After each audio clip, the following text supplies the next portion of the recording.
Good evening, councillors, staff, ladies and gentlemen in the gallery and those listening at home. Please be seated while Councillor Dewhurst delivers the blessing. Thank you.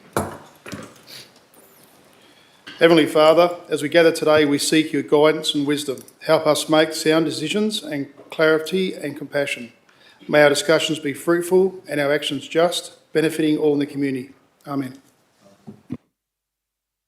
Thank you, Councillor Dewhurst. Before we begin, I will acknowledge that we are meeting on the traditional lands of the Whadjuk Noongar people and pay my respects to their elders, both past and present. It is now 7 p.m. and I declare the meeting open. Just read the disclaimer. Members of the public are cautioned against taking any action on council decisions on items in which they may have an interest until such time as they've seen a copy of the minutes of the meeting or have been advised in writing by city staff. Record of attendance. Everybody is here. Are there any disclosures of interest this evening, councillors? No announcements by the presiding member. Any reports from delegates? Councillor Dewhurst. Thanks, Madam Mayor. For most of you know that I spent the last 2 weeks in China and went to 2 separate provinces, went to a number of different cities, very well received. In the initial first week, we took 11 West Australians with us, only West Australians, 4 from our city, representing 9 businesses, 7 from elsewhere, representing 23 businesses from WA overall. The second part of the, in Shenzhen province, we had 25 Australians from around the country, 35 industries direct were represented, 60 indirectly, 14 West Australians, and we had 7 representing businesses from City of Gosnells. In that second part, we had Austrade travelling with us, and actually not travelling with us, we had Austrade at a conference that we presented at, their businesses, and the guy said to us, he was the deputy commissioner of something, or a deputy manager or director or something, and he was most impressed with the fact that in all his years in Austrade, he had never ever come across a delegation with so many different industries represented. He said normally Australians go over there, they have the wine industry or the food industry or mining industry, but we had from textiles, mining, local business, sole traders. We had everyone from e-commerce through to events to agriculture, engineering. We had them all. I could keep going on. So that was actually quite very good. And when I spoke to him about the model, what we're trying to set up and how we're sort of finding our feet still, he was very impressed and wanted to know more about it. So we were do a report up and we'll send that off to him in Shanghai, the Australian Austrade people over there. What I was very interested in was the fact that the amount of Americans over there, amount of American and Chinese flags flying together, amount of American businesses over there. America's the #1 trade partner at the moment, would you believe, of businesses starting up in China at the moment, and you wouldn't think that through what everyone else is hearing. And I could go on, but I'll just talk about, we had 2 youth ambassadors come with us. One was my daughter. We weren't quite sure how that was going to go. The Chinese side didn't know how it was going to go. They've never had that before. But they presented at 2 universities in China, and it was very well received. In fact, it actually went across to national TV of what they were doing. It was a proud dad moment at the time. But in regards to the companies over there, every company come back with an opportunity, and I firmly believe that if you go there in these sort of forums, if you don't walk away with an opportunity, there's something wrong. They're certainly wanting to help more than that you'd think. I've already told the story about a lady in our city who is doing trading now. Well, I took over some more products from another lady over there, single mother, and she does garments, and that company over in China is actually going to help her set up her business on e-commerce, so let her go globally. So respectfully, she could go from which is a $40,000 business at the moment, she could go up to over $1 million business, for the next 12 months through using those platforms, because she's got the right product, what they're saying. And so we went to a number of companies. One of the companies we went to was Dufang. Dufang was like a events management place. that builds stages and all sorts of stuff. They do that around the world. They did the Beijing Olympics, they did Asia Games, they're in Dubai, they were in Frankfurt, they've done a lot of work over in the US, and then I told them about our little city, you know, little Don Russell Performance Arts building, what they could actually do there for us. We're wanting to try and invite them over for the spring festivals for February next year, and they're wanting to get a foothold into Australia about what they do. I mean, they're the ones that send those, like the big dragons and, you know, through the clouds and all that sort of stuff above cities, and yeah, it's just amazing stuff. But they gave me a present for you, Madam Mayor, or for the city, which I'd like to, for the city.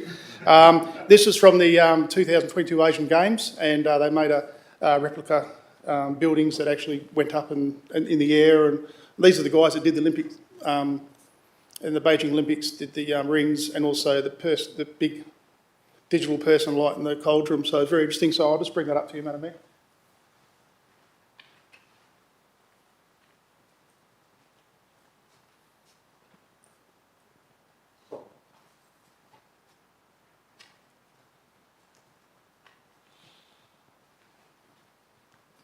From what I'm told, it's a sought-after gift. So so it was a very, very good visit. It was certainly no cost to the city, just my time, and which I can do. And there's certainly some very interesting things will come out of this for hopefully more sole traders in our city to open their opportunities up to the global market. And it's actually quite very easy to do. So I look forward to that. Thank you, Councillor Dewhurst. It's always good to hear about any trips overseas that people do. Just to point out that this was for reports of delegates, not officially a delegate of the city going there, but we do appreciate you speaking the city while you were there. So thank you for that. Any other reports from delegates? Thank you. No? Thank you. Sorry, Councillor Bones. Thank you, Madam Mayor. Sorry, I missed it initially. On Wednesday, the 5th of June, yourself and I attended the Boral Community Reference Group. At this reference group, we get an update on Boral's operations, their truck movements, the dust reports and the blast vibrations, and we get to look at the records of all of those over the past 6 months. So it's really good to see that they're keeping an eye on all of those factors. We also have a look at any complaints that are registered with Boral, and we ensure that Boral is committed to following those up. And we also discussed how the reference group could better engage with the community at this meeting. So we talked about a letterbox drop and reminding residents that there is a newsletter that Boral publishes frequently that they can sign up to. Thanks. Thank you, Councillor Bones. Any further reports? No? Thank you. We move on to questions time for public and the receiving of public statements. So for question time, first we have Mr Brad Davey from Gosnells Road East in Orange Grove. Mr Davey, if you could come and ask your question, thank you. Thank you, Madam Mayor and councillors. Do the councillors know and understand what suburbs fall under City of Gosnells? As at the last OCM, a councillor made comment of speaking to residents of Wattle Grove. As far as I'm aware, that's not a suburb of City of Gosnells.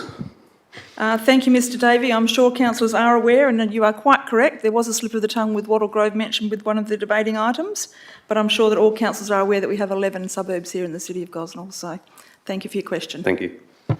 Mrs Sandra Barriolo from Victoria Road in Kenwick. Thank you. You have 6 questions and you may ask them all, Mrs Barriolo. Thank you, I appreciate that. Let me just get them out. So, question 1, would council consider adopting a specified area policy to upgrade Victoria Road, Kenwick and open up Clifford Street, or borrow the money to fix the roads is a disgrace? It is extremely dangerous for residents and ratepayers who use the roads.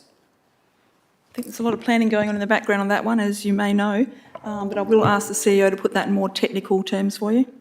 Yeah, I couldn't think of them, sorry. Madam Mayor, it is an issue that council could consider. But we are obviously very hopeful that Clifford Street will be put through in the nearer term and that will take some pressure off Victoria Road. Thank you. Next question. Thank you. Would council consider fixing the intersection of Victoria Road and Bickley Road, as this has now been damaged again by the extra amount of commercial vehicles that are over length and over width? Thank you. I'll ask the Director for Infrastructure to respond to that question. Through you, Madam Mayor, we'll get the team to go out and have a look at the intersection and see what needs doing. Thank you. Next question. Question 3. Victoria Road is actually a cul-de-sac.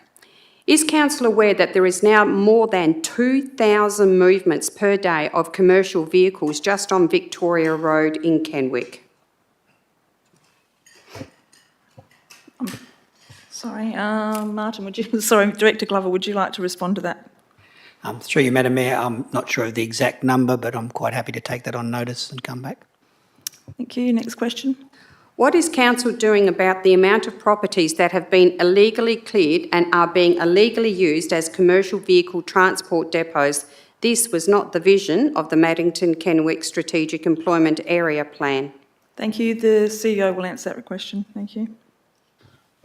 Madam Mayor, we're aware of certain activities there and we look at compliance action where we think it's appropriate. Your next question, thank you. How many years has it been now that I've been advocating to the City of Gosnells to fix Victoria Road to a commercial vehicle standard? On the off chance that not everyone is aware here, would you like to tell us how long you've been advocating for that? I'm sure Mr Cowie can answer the question. Do you know, Mr Cowie? I don't, Madam Mayor.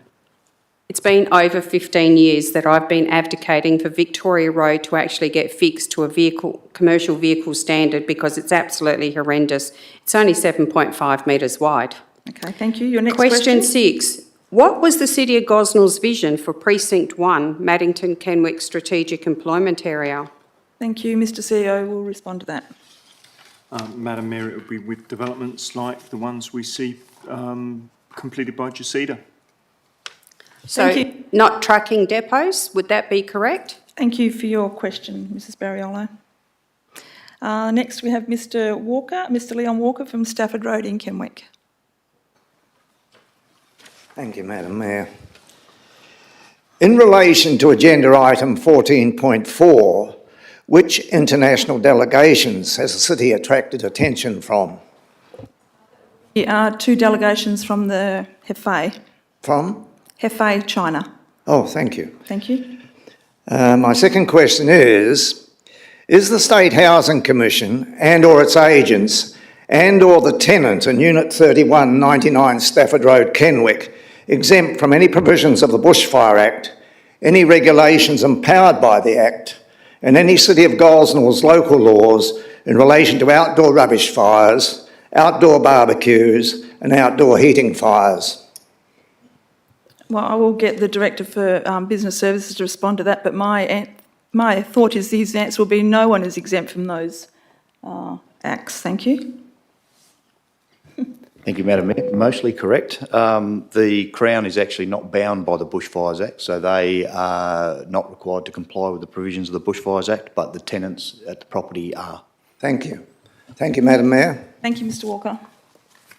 There are no more questions. Thank you. We now move on to public statement time. And I have 2 public statements here. One is from Mrs Kathleen Edmonds and it's regarding item, is that on tonight's? 13.5.1. Thank you. Item 13.5.1. Yep. I ask councillors to support the staff recommendation on this item to fill the vacancy created by the resignation of Councillor Hort. When a council member is elected, the term of office is predetermined so that only half of the councillors are newly elected following each election event. On resignation of an elected member, the relevant factor is the term remaining for that vacant position. The remaining term of office of other elected members is irrelevant. The Local Government Act 1995, section 5.9, states a quorum for a meeting of a council is at least 50% of the number of offices, whether vacant or not. To leave a position vacant places unnecessary pressure on councillors. If councillors are absent, council could be vulnerable to having insufficient members present for a quorum. Elected members are elected to represent the views of the people within the context of relevant regulations. A full cohort of elected members maximises community representation and is good practice. It's proper that the unexpired term of office of the resigning member is the period a vacancy is filled for. Thank you. Thank you, Mrs Edmonds. I now have Mrs Lorraine Elliott from 73 Sydney Street, North Perth, and it's regarding item 13.2.1, which is the proposed childcare premises on 22 Clara Street, Gosnells. Thank you. I'm the applicant for this application. I'm representing the owner who is here in the gallery. We would like to say that we strongly support the Planning Officer's recommendation to approve the childcare premises on the site, as it is a complementary use to the school. We also support all the conditions that have been recommended as part of the planning approval. We acknowledge there have been some objections. The recommended conditions address the issues raised in the submissions, in particular the provision of masonry walls along the boundaries that adjoin residential, access being restricted to Hick Street only, and the provision of the required amount of car parking bays as per the local planning scheme. The use of the car park will be closely monitored by the owner-operator to ensure that only parents and carers for the childcare premises and staff use the car park. As noted in the planning report, the use is complementary to the school and the built form is compliant with the R codes and will be single-storey and will be landscaped. An acoustic report was prepared demonstrating that it complies with the noise regulations. The outdoor play area will be located between the building and Hick Street, so in other words, away from the dwellings. The traffic impact statement confirms that the trip generation from the proposal can be accommodated by the local road network. So therefore, in conclusion, it is requested that councillors and the Mayor adopt the officer's recommendation and approve the childcare premises on the site. Thank you. Thank you very much. Now move on to, there are no more public statements there's no more public statements. Move on to confirmation of the minutes. Can I get a mover, please? Deputy Mayor Hort, seconded by Councillor Lloyd. Is there any questions on that, councillors? No, if you please cast your vote. Thank you.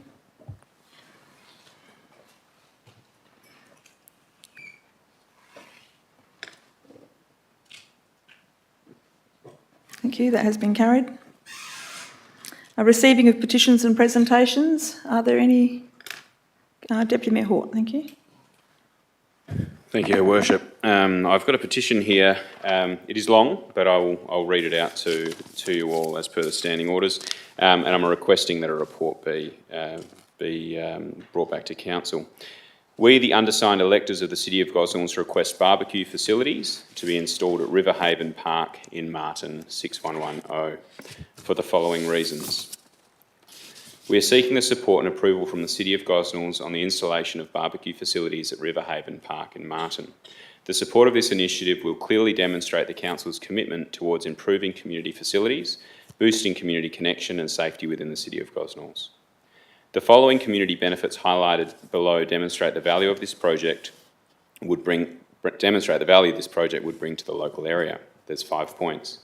Number 1, social integration. The barbecue area will serve as a gathering spot for the diverse community, promoting social interaction and integration among residents of different nationalities, in turn breaking down social barriers, reducing isolation and improving residents' wellbeing. Number 2, inclusive communities. The area will create a sense of belonging in the neighbourhood and build inclusive communities. Number 3, recreation. It will provide a recreational space for families and friends to enjoy outdoor activities, enhancing the quality of life for locals. Number 4, health and well-being. Encouraging outdoor activities can have positive effects on physical and mental health. And number 5, environmental awareness. With appropriate shade and rubbish bins, the facility will promote environmental responsibility and cleanliness. The cost benefits include community engagement. Such facilities can be used to host community events, fostering a sense of ownership and care amongst residents, which can translate to volunteerism and community-led maintenance efforts. Low maintenance, barbecue facilities are relatively low cost to maintain once installed. Safety, research shows that connected people feel safer, happier and live healthier lifestyles. And then finally, increased property values. Well-maintained public amenities can contribute to higher property values in the area. As the initiator of this petition, my name is Jade Richardson, and I can be contacted at 1036 Keena entrance in Martin. And I've counted the signatures on here, Madam Mayor, and there's 107 signatures, Madam Mayor. You're seeking a seconder for that? Councillor Dew has happy to second that. Councillor, would you please cast your vote on a report coming back to council? Thank you. Thank you. That has been carried. Are there any further petitions or presentations, councillors? No. Any applications for leave of absence? Just the one here from Councillor Dalton, who seeks a leave of absence from council from the 23rd of the 7th to the 25th of the 7th, which includes the council meeting on the 23rd of the 7th for personal reasons. Can I get a mover for that, please? Councillor Williamson to move that, Councillor Lloyd to second that. Councillors, if you could please cast your vote. Thank you.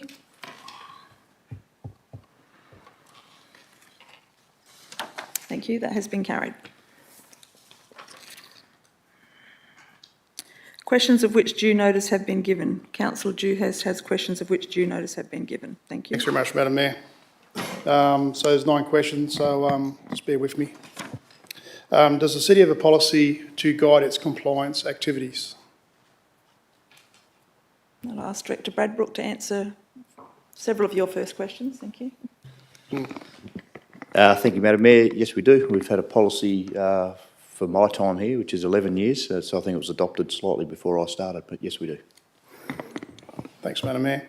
Does the council's policy provide criteria to assist staff to decide what action should be taken in relation to complaints about breaches of legislation administered by the city? Thank you. Director Bradbrook will answer that question. Yes, the policy has 3 main criteria. They are the potential harm caused to people, the environment or the amenity of the area, whether it's in the public interest for the city to take action on the particular matter, and the penalty for the alleged offence in the sense that those offences that carry a higher penalty are considered a higher priority. Thank you. Next question. Does the policy require staff to consider the impact the alleged breach is having on the complainant when deciding whether to investigate complaints? Thank you, Director Bradbrook. Madam Mayor, we do ask complainants to detail the impact that the alleged offence has on them, and I guess it gets caught up in that the first criteria that I mentioned about the potential for harm caused to other people, the environment and the amenity of the area. Thank you. When is the compliance policy next due for review? Thank you, Director Bradbrook. Sorry to make you get up and down, Director Bradbrook. Madam Mayor, it's due this year, so it will be included in Council's second round of the policy review for 2024. Thank you. Okay, does the city have a policy to guide consultation in relation to the development applications? I'll ask our Director Terrelink to answer that question. Thank you. Yes, Madam Mayor, it's LPP 4.1. Does the policy establish consultation areas for different types of development proposals? Thank you, Director. Yes, it does. And what is the purpose of the consultation areas? Thank you. Madam Mayor, it's to spread the awareness of proposals and see whether there are any matters of interest in the community that might give rise to planning issues that are relevant to the application. Thank you. Does the city allow or consider submissions made by people who do not live or own property within the consultation area for individual development applications? Yes, Madam Mayor, they do.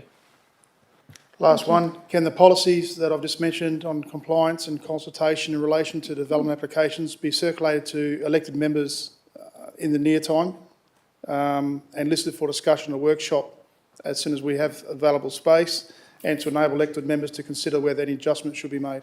Yes, I can. Thank you very much. There are no other questions of which due notice have been given. No items to bring forward, so we'll move on to the first item, which is 12.1, the Public Art Committee meeting. Can I get a mover? Deputy Mayor Hort to move that and Councillor Dalton to second that.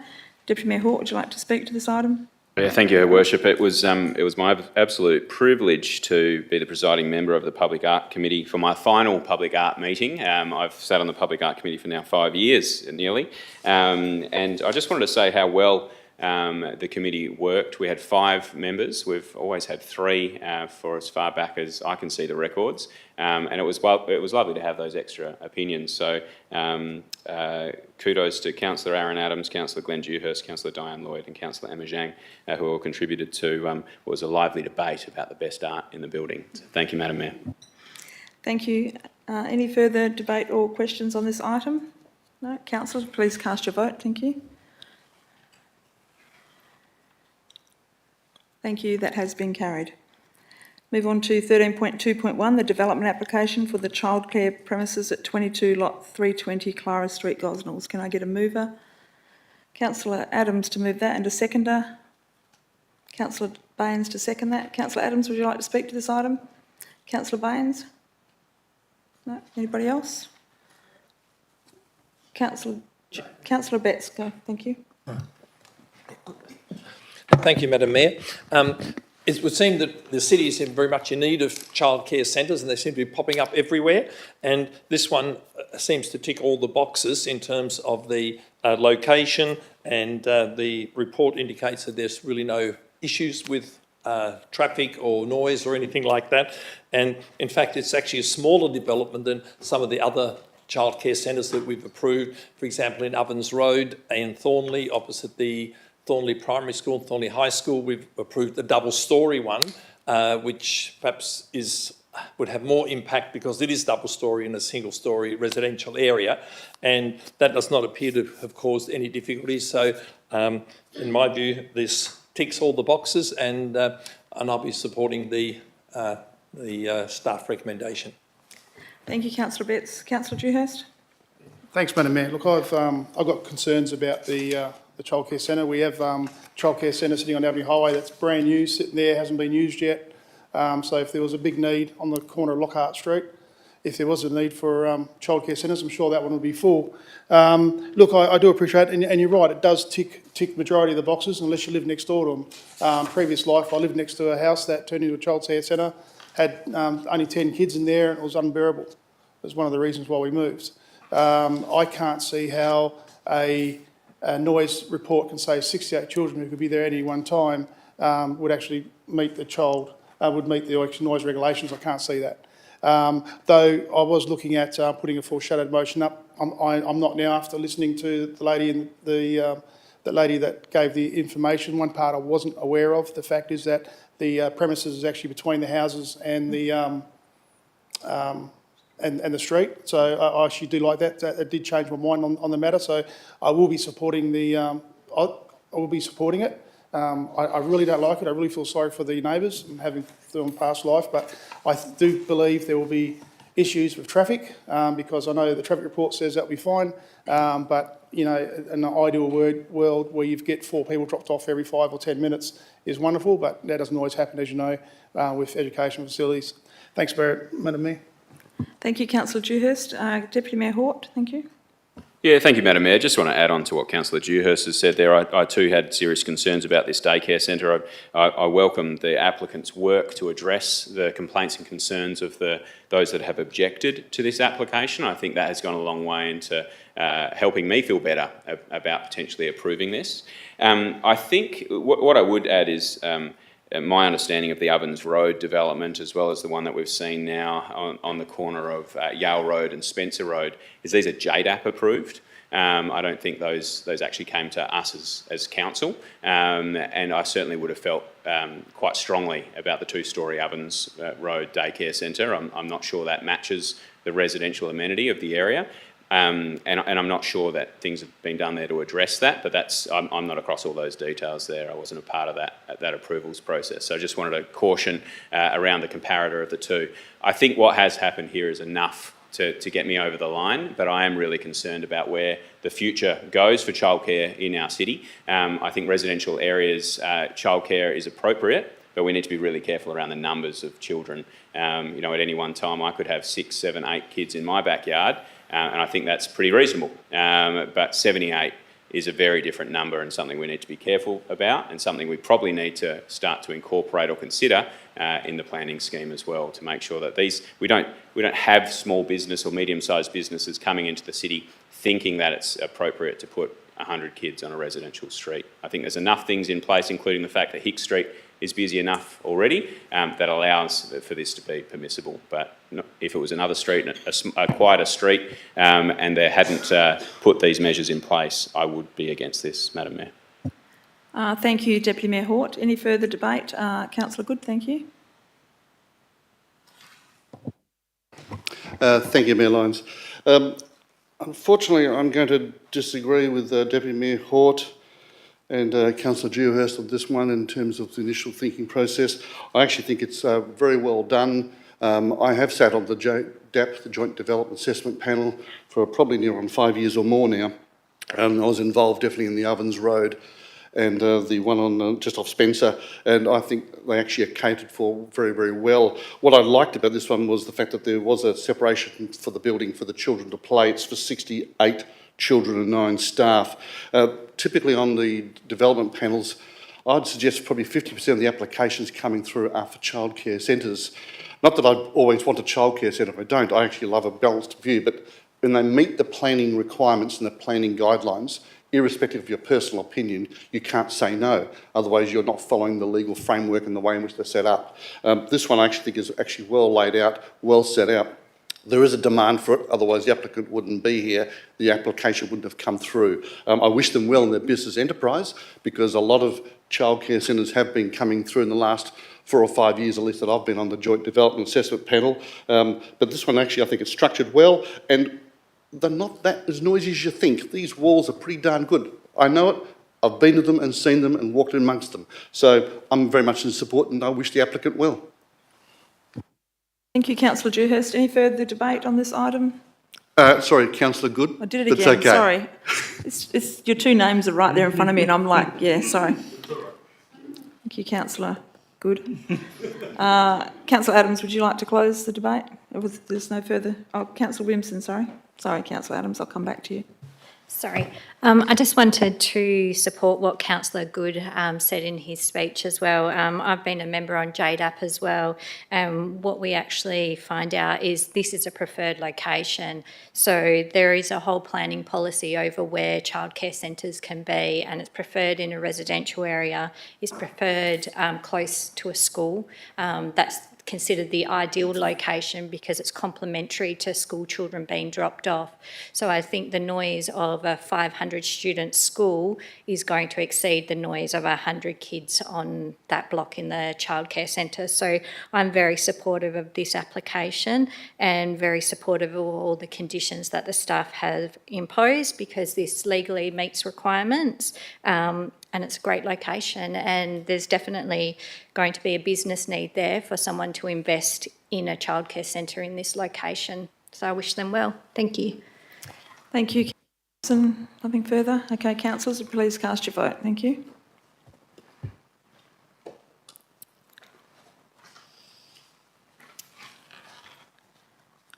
Thank you. That has been carried.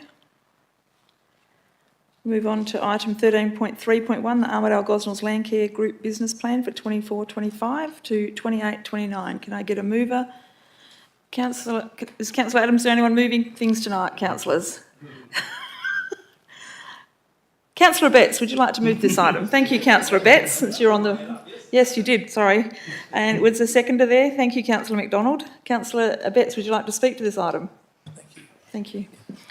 Madam Mayor, as the representative of the council on the Armidale Gosnells Landcare Group, I should commend the plan to the council. The work that the group does benefits the whole city, not only our city but also Armidale, obviously, and they harness a tremendous amount of volunteer hours, very good at getting grants from various sources to help improve the environment, and I think the business plan kind of maps it all out.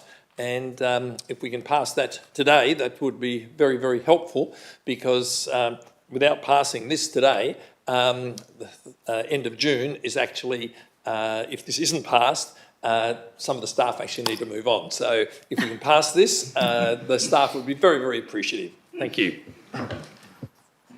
Thank you, Councillor Betts, and I just echo what you're saying there and give a shout out to the 14,000 volunteers that they've had over the last 5 years, I believe. A tremendous effort, and great for both the City of Gosnells and the City of Armidale, because we don't need to differentiate when it becomes a part of the preserving the environment. I'm happy to support the business plan today. Is there any further debate? Councillor Williamson, thank you. Thank you. I just wanted to speak in support of this item. I think this is a really fantastic business plan. It's very impressive, the detail they've gone to and the planning, and they definitely bring in a lot of money for the city's environment. But I just also wanted to make note of one of the committee members, Kat Williams, has been named 2004 WA Women of Land Care. So I just wanted to extend a congratulations to Kat. She's a very hard worker, and I've had the pleasure of working with her as well. Thank you. Thank you, Councillor Williamson. I did share that on my Facebook today as well. So good, congratulations to Kat. Any further? Nothing further. If you would like to cast your vote. Thank you, councillors.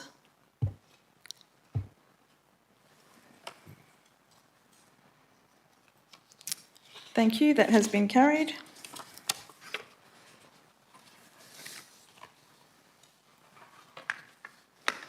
Move on to 14.1, the development of a policy for receiving and hosting international delegations, of which...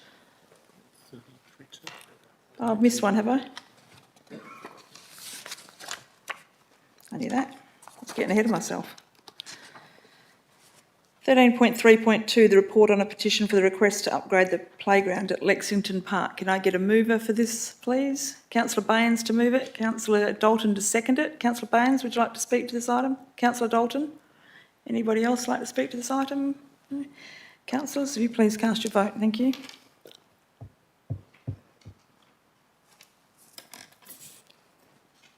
Thank you, that has been carried.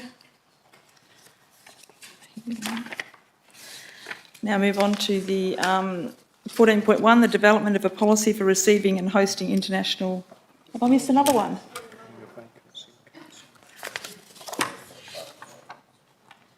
It's not here. I was just making barley. Wait a minute. Seriously want to get that one on the table, obviously. I can move forward with that one, no. 13.5.1, filling a vacancy on council. Can I get a mover for this, please? Councillor Williamson to move this and a seconder. Councillor Betts to second it. Councillor Williamson, would you like to speak to this item? Thank you, Madam Mayor. I have moved this item because I fully support filling this vacancy on council with the next available person. That's the intent of the legislation, and I think there is too much risk to leave that position vacant. With the new legislation that's come in, you can only backfill when it's a person who's resigned for within their first 12 months. So I definitely feel there could be a chance that we may come across a situation where other councillors resign between now and their next election, and that there is a risk that we could be having to have a by-election if there were more positions become vacant. And I do believe that it is a fair situation to be able to backfill. It's in the community benefit, as well as reducing the risks and costs. So I fully support the staff recommendation, and I ask councillors to do the same. Thank you. Thank you, Councillor Williamson. Is there anybody that would like to speak against the item? Councillor Good, you're speaking against the item. Thank you. Against the officer's recommendation, I should say. Yes, Mayor Lyons, I actually have a foreshadowed motion. That council resolves to seek the approval of the electoral commissioner to leave the vacancy on council unfilled for the following reason. I understand why the staff recommendation is suggested in terms of easier to comply with legislation. However, my argument is that recent changes to the Local Government Act that allow vacancies on council to be filled without the need for an extraordinary election delivers unfair and inappropriate outcomes, as noted in the report. This situation was entirely predictable and will be occurring at other councils in the future, and hence a stand should be made that the legislation should be amended. The government has total power and can amend this easily. The issue is that the councillor who was elected in the final position for a 2-year term and who received more votes than the councillors being appointed since the election now have the balance of a 4-year term. This is simply not fair nor reasonable that the new councillor who received less votes is to serve for a longer term. In not filling the vacancy, we are signalling to the Commissioner and the Government that this issue must be fixed and not ignored. I argue it is never the wrong time to do the right thing. And of course I am quoting here Dr. Martin Luther King, and the time is always right to do the right thing.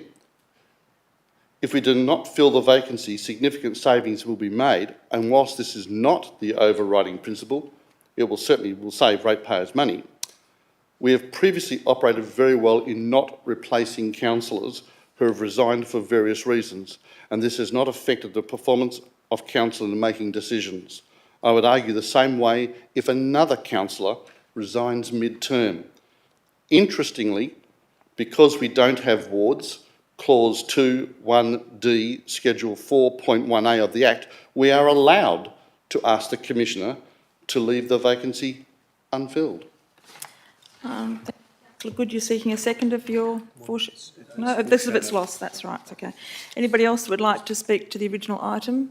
I've got Councillor Dewhurst next. Sorry, Councillor Betts, then you. Thanks, Madam Mayor. Look, I'd like to echo the words from Councillor... Sorry.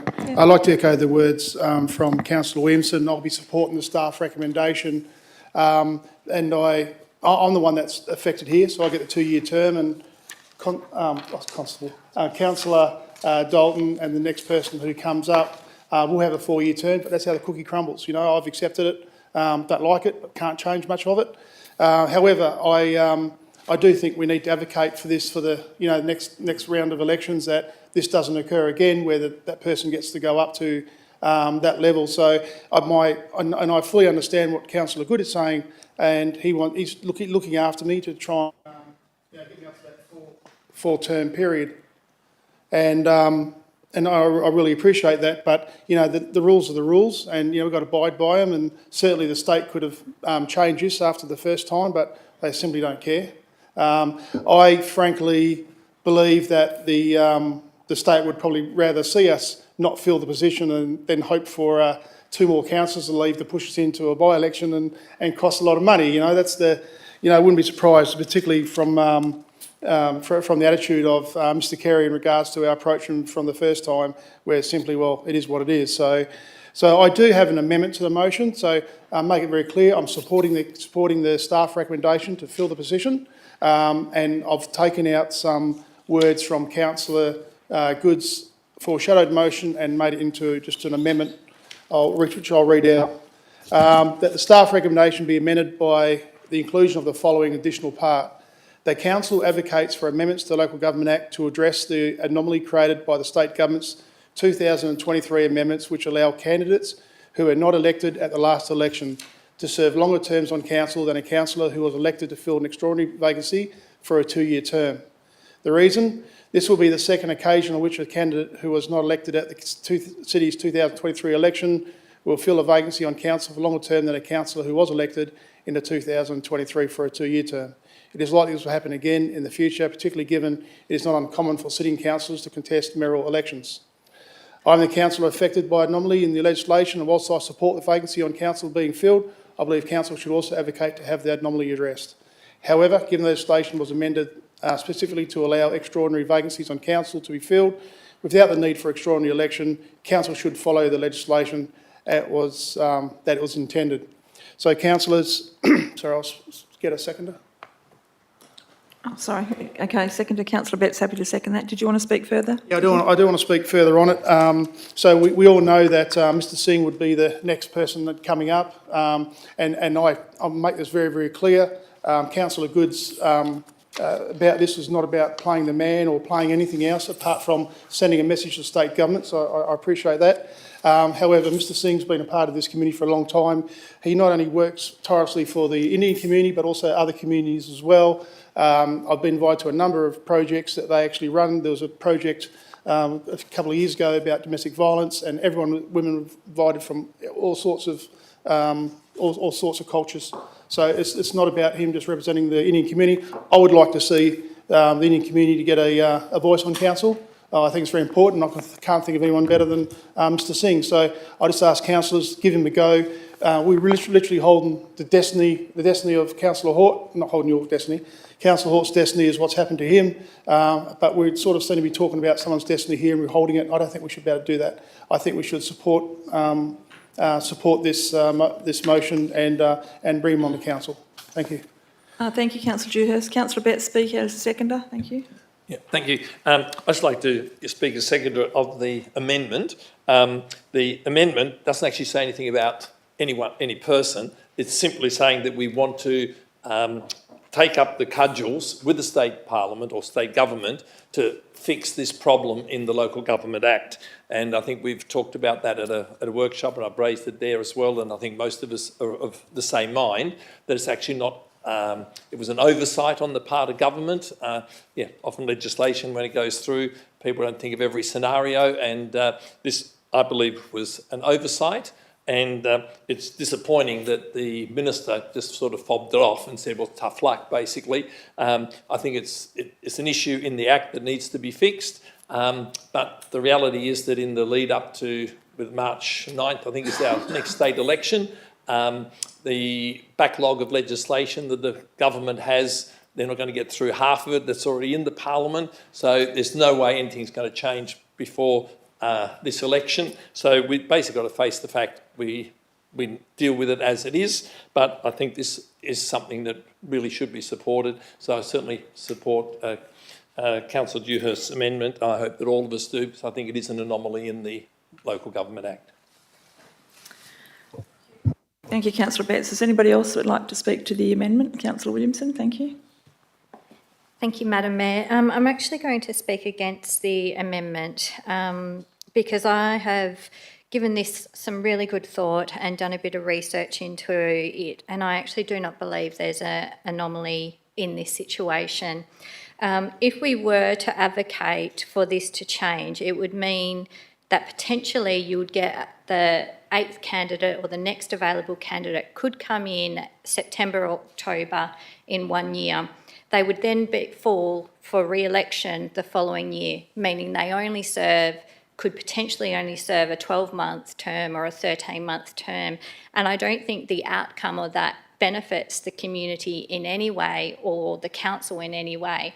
Whereas that 8th person coming in and getting a guaranteed 3 years allows that person to actually build their knowledge, contribute to the council and have that overlap into the next election cycle. So I think the actual outcome of filling a position for only 12 months or 13 months doesn't provide any benefit very little benefit to the community or the council, and it could be counterproductive as it takes staff time to invest in training that new candidate on, particularly by the time they're trained and understand the way council comes, they would then come up for re-election again.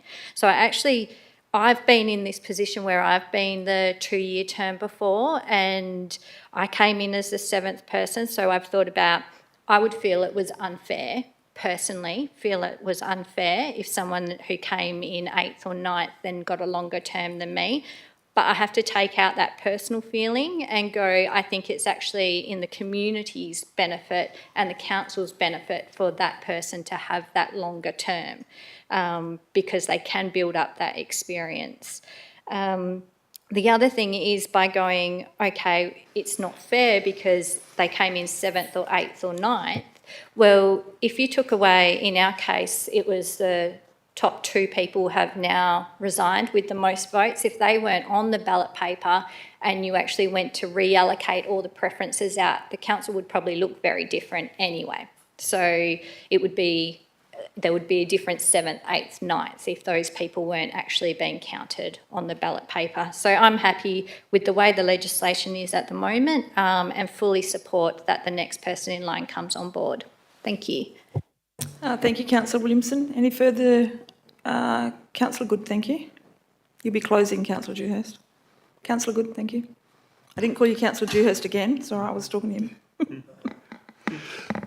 Thank you, Mayor Lyons. On the amendment, it's interesting that Councillor Dewhurst has done the very first paragraph advocates for amendments to the Act, etc. And I actually like that, so I was very happy. But when I read further down, the third one's actually saying, however, given the legislation was amended specifically to allow extraordinary vacancies in the council to be filled without the need for an extraordinary election, council should follow the legislation as it was intended. The Act itself actually says we don't need to fill it, but you've got to get permission, obviously, from the Commissioner. So further down, by the way, I'm actually against the amendment, even though I like the actual opening paragraph and the point. But the issue here too is effective about community perceptions if the current vacancy on council is not offered to a second unsuccessful candidate. I mean, I'm sure you councillors have done your homework in terms of the last 10 years we've actually had 4 resignations. Obviously, that was prior to this amended Act. I mean, it's the old Act, there's no doubt about that. But we went down by 2 councillors and never had to do a by-election, and we operated quite well. As a matter of fact, in the in excess of 200 OCMs that I've been on, we've never once failed to make quorum at all. It's never been in a drama. Sure, we've got close a couple of times maybe, but every OCM's actually gone through quite comfortably. We actually didn't need to replace a councillor. It was one of the advantages of our system with our wards, that you could just simply not replace them and okay, so be it. Because people do resign for a range of reasons, whether it be housing, employment or whatever, and I'd never knock that. I mean, some people just have to resign for a whole range of reasons. I just accept it, and it's not just here. It's Australia-wide, it's West Australia-wide, so this is an issue which will appear everywhere in due course. So I'm going to go against the proposed amendment, but I do understand Councillor Dewhurst's point. In terms of the issues about diversity and inclusion, I'm always about simply the best people. I don't care where they come from, their background's irrelevant to my thinking. I merely want a person who's got a mind of their own, thinks for themselves, argues beautifully, wherever you come from. It doesn't matter to me whether you're male, female, it's just irrelevant, just the power of your argument. That's all I'm after. Independent thinkers who can actually say something and have a good argument and go, fair call, doesn't mean we're all going to agree. That's fine, that's democracy. But at least it's the power of the argument. So I won't support the amendment, but I do appreciate Councillor Dewhurst's, particularly the opening, that we need to advocate to fix the legislation. Because it is flawed, and you didn't have to be a rocket scientist to figure that one out. Thank you, Councillor Good. Councillor Lloyd, thank you. I would like to support Councillor Dewhurst's amendment. I want to draw attention first to some comments made by Councillor Williamson that what Councillor Williamson said applies in this instant when we're a certain amount of months into this process. But why I think that Councillor Dewhurst's amendment needs to be put forward is that when Councillor Ashman resigned a month into his term, that's when it would have been appropriate for this to be considered. I feel it's a real injustice that's been perpetuated in the oversight of the Local Government Act, and I do know that we sent a letter at the time when Councillor Dalton's position was put up, but I just feel like a letter isn't enough. And what are we here for as a council if not to identify and advocate for flaws in the system? So I will be supporting this amendment. Thank you, Councillor Lloyd. Anybody else like to? I would like to enter into debate and speak in favour of Councillor Dewhurst's amendment, in that I fully agree that the system is flawed, and I believe there is an issue, and I think it is unfair the way it's set up, so much so that I did speak to, keeping in mind we had a string of ministers that were moving on at that time. We had 3 different ministers within a short space of time. So I spoke to 2 of them and wrote to the other one. I don't think that our advocacy work will help. I don't think anything will be changed because of this, because it is tricky, but I do think this council, given that we don't have wards, could come across this issue again in the future. So I think it is important that we advocate for this to be hopefully sorted out through the legislative process. So yes, I'll be in favour of your amendment. Thank you, Councillor Dewhurst. Is there any further debate on this item? Councillor Dewhurst, would you like to close? Thank you. So I'd like to agree with everything but one thing with Councillor Good. The fact is that he doesn't support it. I wish he would support it. So his words are right, well, what he was saying, but the only thing he got wrong was that he should be supporting the amendment. So, yeah, I know, I'm a bit confused myself. Councillor Williamson's comments, I can't support whatsoever. The fact is that, you know, what's the community benefit? The community benefit is that they actually voted someone in number 7, 8 and 9. So the community wanted this person here, be it me, and then they wanted somebody else, and then they wanted somebody else, and it should be, and that's the benefit to the community. So taking the emotion out of everything like that, and by all means, I'm not emotional, it is what it is, it's a law. I'm an ex-copper, and you don't always get to go the way that you want things to go, so, but that's what the facts are. So the community wanted a person at number 7, at number 8 and number 9. The opportunities come up for 8 and 9, so I'd say that we need to advocate to try and get this moved, and maybe through Welga and start pushing it through all the other councils as well, see if we get momentum on that. It's not going to change the fact of me. I'll either be up for election or I won't be up for election in 2025, whether I consider a run or not. But in the meantime, I wouldn't like to see someone who gets on for the first time and only gets 2 years, and then people underneath who don't get as much scores, particularly if there were large discrepancies in there, to be jumped over. That part I don't feel fair. Is going to be fair. So I'd ask Council please to support the amendment. Thank you, councillors. Please cast your vote on the amendment.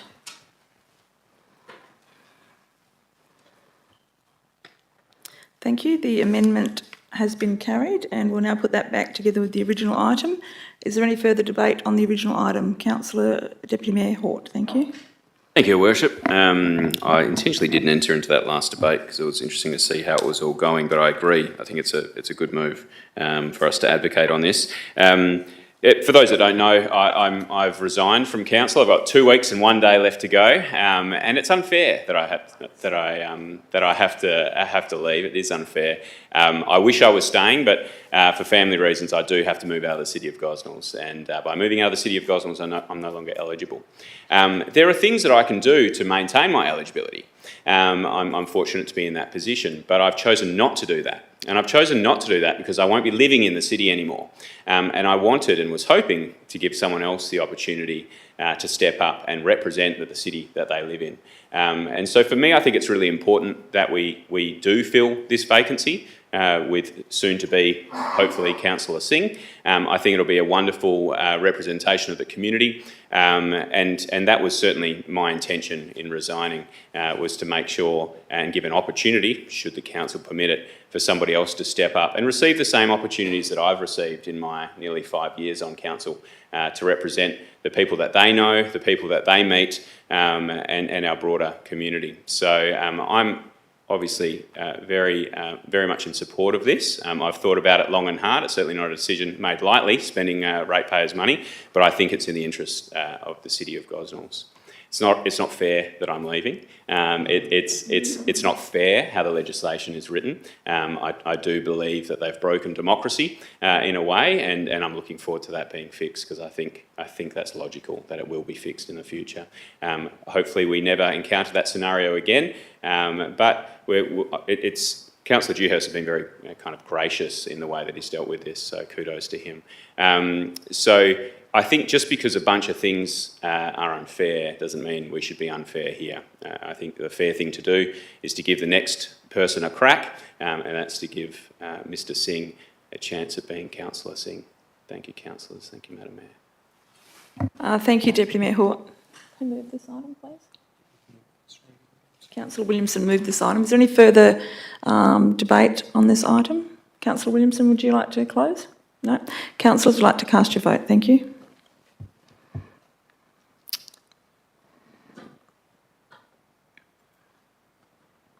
Thank you. That has been carried.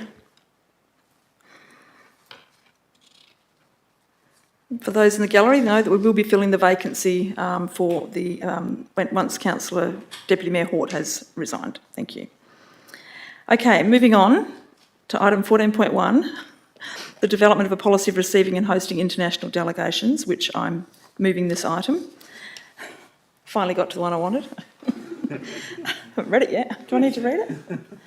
The motion, everything is within the agenda, so you can all see that. And I see that Councillor McDonald has put his hand up to support that as a seconder. Have you, Councillor McDonald? Thank you for that. So I'll just speak to it briefly. Just that while I was away, there was a lot that was happening, and there's a lot that's probably going to be happening going forward. So I think it's important to have a policy in place. So yes, I think it's pretty self-explanatory of what we, just to keep everyone at ease, so everyone's on the same page of what's happening here, everyone knows what our obligations are, everybody knows what if anything's signed or anything like that, what if we can sign things, it's all written out there, pretty clear for everybody to see. So yes, so I ask councillors to support the staff, developing a policy for a workshop for council. Thank you. Councillor McDonald, would you like to speak to that item? No? Deputy Mayor Hort, you had your hand up. Thank you. Yeah, look, thank you, Her Worship. I think, I think these international delegations are really exciting and something that we should support. And certainly I was the acting mayor at the time the last delegation happened, and it was really confusing, to be honest, about what was the right thing to do, where would the city like me to go, where would the council feel comfortable me being involved as an acting mayor. I can only imagine how much more confusing it would be as a councillor. And so I think it's a really good move forward to provide that clarity. So in my instance, I referred to a previous delegation and kind of just followed what had occurred there. And I think it went really well. But there's always that uncertainty. You want to be able to meet with the delegation with confidence, knowing that you're approaching each step the right way, the way that the council will support and the broader city will support. So I think this is a fantastic idea. I think it's really exciting. I'm hoping we get many more international delegations into the future, because I think there's a lot of promise in them. So very supportive of this, Her Worship. Thank you, Deputy Mayor Hort. Is there any further? Councillor Good, thank you. Madam Mayor, I totally support Deputy Mayor Hort's comments, actually, and it's a very good thing. This is obviously going to happen. It happens around various local governments, West Australian government, etc., international delegations, something which we have to actually think ahead now, and we don't want to have issues where, do you hand this over, or do you receive this, or do you declare that? When we start going down that path, it becomes really it's almost soul-destroying. I want it to be very clear and very, very comfortable that when people come over here, what do we do and how do we act? So it's quite easy and quite simple, so you can actually focus on the task at hand, which is to do international business. That's what it's all about. Councillor Dewhurst made his comments earlier this evening about his China trip, and good on him for doing that, and the fact of that's what business is about. I noticed that, I'm not sure if I got the right title, but he's the second in charge, but I think it's the Premier of China, if that's the right title, is coming to Australia, in Canberra, Adelaide and Perth. Well, there's the second in charge of the whole of China coming in, and will be meeting with delegations from the Prime Minister to the Premier. Well, obviously, sometimes they come out to local governments, so we need to have it well done to addressing this issue. So hopefully we have a nice, clear policy, and we can then go about the part of doing good business. So well done. I support it. Thank you, Councillor Good. Is there any further debate on this item? Councillor Betts, thank you. I'd just like to make a quick comment, that is that international delegations can be for all sorts of different purposes and reasons, and so I think the policy will need to be reasonably broad and flexible, otherwise it's not going to fit. If we think purely in terms of business delegations, that won't be suitable for cultural delegations and so on. So I just think we need to have a policy that's reasonably broad, and just keep that in mind, that there's not just business delegations but cultural and all sorts of things that happen. So I think it's important to keep in mind. Thank you, Councillor Betts. Nothing further? Just in closing then, this will come to a workshop, so we'll have ample opportunity for everyone to have input into this before it comes past to council. So, councillors, I ask you to support this, what is it? Motion, thank you. Please cast your vote.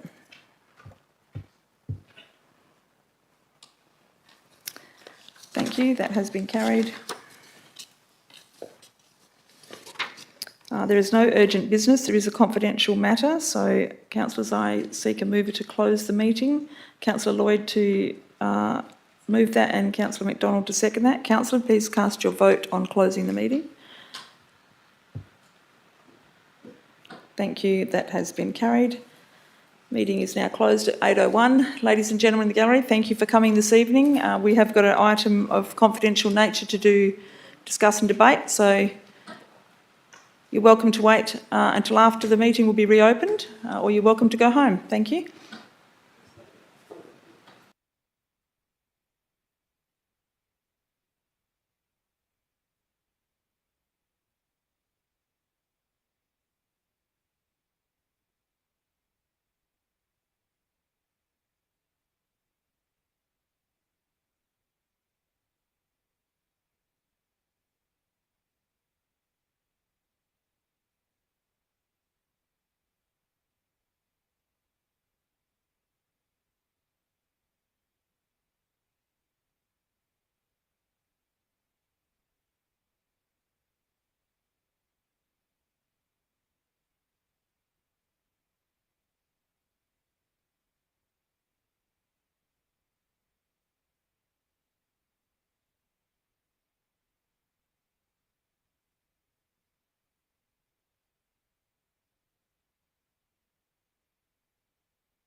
Someone